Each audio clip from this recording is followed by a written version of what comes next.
প্রায় ১ বছর পূরণ হতে চলেছে, অর্থাৎ ২১ জুলাইয়ের সেই ঘটনার যেই রেশ সেটি এখন পর্যন্ত স্মৃতিপট থেকে হাতায়নি।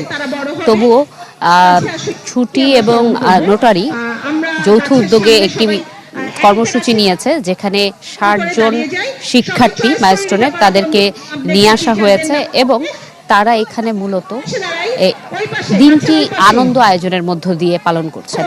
এই দিনটিতে তারা যে মানসিক স্বাস্থ্যসেবা রয়েছে সেটির জন্য তাদেরকে নানা ধরনের থেরাপির ব্যবস্থা করা হয়েছে, তাদের কাউন্সিলিংয়ের ব্যবস্থা করা হয়েছে, তাদের কিছুটা সময় আনন্দ আয়োজনের জন্য ফুটবলের ব্যবস্থা করা হয়েছে এবং একই সাথে যেই ৩৫ প্রাণ হারিয়েছেন তারা সহপাঠীদের, সেই সহপাঠীদের জন্য গাছ অর্থাৎ বৃক্ষরোপণের ব্যবস্থা করা হয়েছে।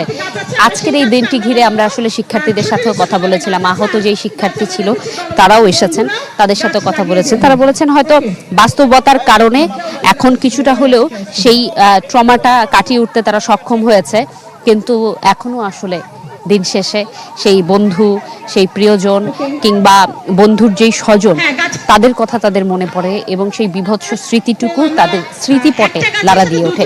কিন্তু এরপরও এগিয়ে যাওয়ার গল্পগুলোতে তারা যাতে একা না হয়, এর জন্যই এই ধরনের উদ্যোগে প্রশংসা তারা করেছেন।